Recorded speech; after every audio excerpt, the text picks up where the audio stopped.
two-pole fuse or breaker has two terminals connected to opposite phases. They are designed to protect both the hot and neutral conductors of a circuit. In a normal condition, the current flowing through each conductor is balanced. A 60 amp fuse is rated to protect a circuit with a maximum current of 60 amps. However, in an older fuse box with opposite phases, it is possible for the fuse to handle up to 120 amps momentarily. This is because the current flow is balanced between the hot and neutral conductors.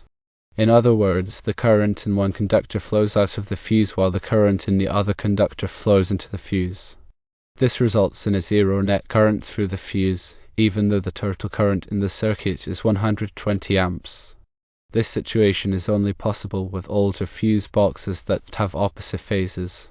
Modern fuse boxes have fuses with insulated bases that prevent any current flow between the terminals of opposite phases. Two-pole breakers typically have a listed interrupt rating, which is the maximum current they can safely interrupt. It is important to use the correct fuse or breaker for the circuit being protected. Oversized fuses or breakers can pose a safety hazard by not tripping when needed.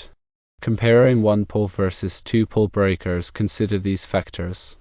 Firstly, protection. A one-pole breaker protects one conductor.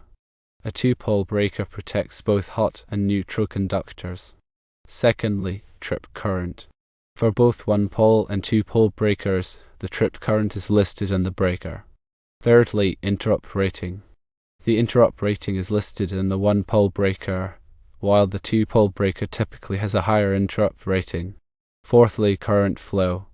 In a one-pole breaker, the current flows in one conductor only.